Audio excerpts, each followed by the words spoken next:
far we have talked about physical, going within, and emotionally going within. Today, let's go ahead and discuss how to go within mentally. So, what we're going to focus on is what's going on up here, right? All of those thoughts that you have on repeat. And there are a lot of them, right? I don't know, I've heard statistics about how about 90% of what is going on up here is on repeat. They're the same thoughts that you had yesterday, and you have them over and over and over, right? And a lot of them, I'm just going to say most of them, almost all of them, are low vibrational, right? They're negative thoughts. We're thinking about the past or we're thinking about the future. Rarely are we right here in the present. So, if we are constantly thinking about the past and the future, it's bringing on low vibrational emotions. Okay, let's say I'm thinking about something that happened a couple days ago. Maybe I had an argument with somebody and it didn't get resolved, and so maybe I'm feeling some anger about it. I might be feeling some resentment about it, and it keeps popping up in my mind. And it happens, right? Maybe I'm thinking about something in the future. Maybe I have an important presentation to give, or an interview, a job interview. Maybe I'm going on a first date, or just have a really important event coming up. And where do we usually go? We usually go to worst case scenario, right? We're worried about all of the things that are going to go wrong instead of just visualizing it going perfectly, right? So we have these stories that we tell in our head. And so if we're thinking about the future, we usually go with worst case. And so now we're anxious about it. We're fearing what's going to happen. It's causing us anxiety, worry. Okay, so all of these low vibrational emotions, because we're thinking about things that have already happened and we can't change, or we're thinking about the future and we're telling ourselves these negative stories, right? So we want to know what's going on in our mind, in our thoughts, because if it's negative, which usually is, there are things that you can do. Okay, it does take some training, it does take some awareness, but you can do what I call flip the switch. So if you've got that negative train going, flip the switch and think about something positive. And you'll want to have some things in advance that you're ready to think about. So it could be gratitude. Okay, this is a big one. Okay, just start listing out all the things that you're grateful for. Most likely you'll get distracted while you're doing it and move on to something else. And that's okay, as long as you've left behind the negativity. And it doesn't matter how many times a day you do this, and it could be the exact same things that you repeated an hour ago, that these are the things that I'm grateful for. It doesn't matter. It's still flipping the switch.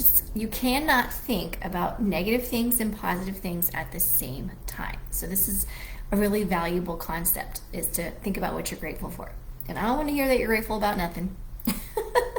We all have things to be grateful for. It doesn't matter how old you are or what's going on in your life. If you are watching this, you got plenty to be grateful for. Okay, so that's one way you can flip the switch. Another thing is to bring to mind something positive, whether it is the day that you got married or the day that your child was born. Some really positive event that happened in your life, and it could have been from 30 years ago. It doesn't matter. But bringing that into mind and just start thinking about it, reliving it, feeling the feelings that you had at that time. It might be helpful to have an actual picture or photo of it, either on your desk or it could be on your phone that you pull up, and you just start thinking about that instead. All right, so those are a couple of ideas that you can do to flip the switch if you are catching that you are mentally on that negative train, right? Now, I do want to point out that the thoughts that you are having over and over again on repeat are a huge key to any inner healing or shadow work that you would like to do or need to do. And also that these thoughts that are on repeat are causing emotions. So if you're worried about something in the future, it's because you are thinking about it. It keeps coming to mind. If you're having a lot of anger, most likely you're thinking about the past. Well, you are thinking about the past, unless right now in the present you're having an argument with somebody. But if you're feeling a lot of anger or resentment, you're thinking about something that's already happened and it's done. and it's time to let it go, flip the switch, and think about something positive. Okay?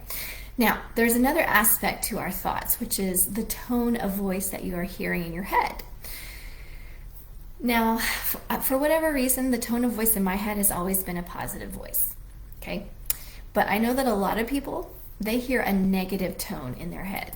This person or this voice that they're hearing in their own head, which sounds like them, it has a negative tone to it. Maybe they're hearing that they're not good enough, and that this voice is telling them that they're ugly, or they're unworthy, or they're never going to amount to much.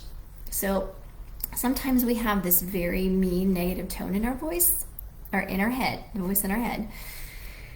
And you have the power, just like you have the power to switch what you're thinking about, you also have the power to change the tone of voice in your head. So it really bothers me when I hear somebody say, oh, that was so stupid, or I'm so stupid, for something that they did. I mean, and it could be something small and simple or silly, and they're calling themselves, a dummy for what they did.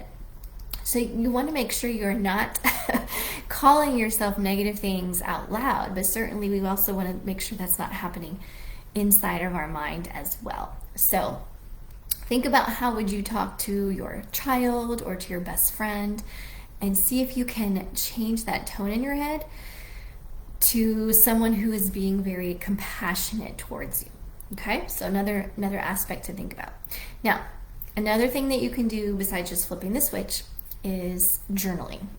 So this can be really helpful if you've got a lot of thoughts in your head that, especially at bedtime, if you cannot stop thinking about something, write it down. I don't know what it is about putting pen to paper, but it's like it's transferring it from here out. It's like it's, how we talked about emotions needing to flow out. Well, so do our thoughts sometimes. And so actually writing it on paper, and not just typing it or voice recording it, but actually writing it somehow transfers it out. It allows that flow out. It doesn't always completely solve the problem, but it's definitely going to be beneficial. So if you're having that crazy thought train, monkey mind at night, journal out, just let it spill out onto the page. There doesn't have to be punctuation, capitals, doesn't matter. Maybe you're listing things. It doesn't have to be complete sentences.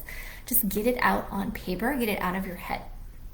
Okay, the same thing if it's the middle of the day. Maybe you just had an argument with somebody and you want to get it all out. Okay, maybe you can't say it to them for whatever reason, and so you just want to get it all out. See what you can get out on paper. Okay, another thing that you can do is meditate. And you might be thinking, well, if I have all of these thoughts in my head, how am I going to meditate? Well, first, the point of meditation is to focus on one thing. So maybe you're focusing on your breath. And as you're doing that, if thoughts are coming into your head, you might jot them down. You might stop and write them down because they might be important to come back to for some healing work. Or you can also just put them in a bubble and blow them away and go back to focusing on your breath. Okay? So you can journal write, you can meditate, see what's coming up, you can flip the switch. Those are all some ideas. And then I also teach something called belief clearing. So just a quick snippet of what that is. So let's say that you're constantly, believing and thinking in your head that you are unworthy. Most likely that goes back to childhood beliefs, core beliefs that were created. They are still affecting you today. They are affecting your personality, your choices, your actions that you take. And so it's helpful to figure out what are the core beliefs that I hold around feeling unworthy or believing that I'm unworthy, and then clearing them. Okay, I call it belief clearing. So that's something that I teach. It's something that you have access to if you join my online Spiritual Compass membership, as well as my new Inner Healing Compass course that I've put out. So let me know if you have any questions about going within mentally. Okay, it is important to know what's going on up here. What I have found in the last couple of years when I've been working with these different levels, physical, emotional, and mental, that mental is the key, because your thoughts are causing your emotions, which are causing your physical issues. So if you can get to the root of what's going on up here, release it, heal it, clear it, then it makes those low vibrational emotions disappear and your physical issues can disappear as well. So again, let me know if you have any questions, and then enjoy the rest of your day.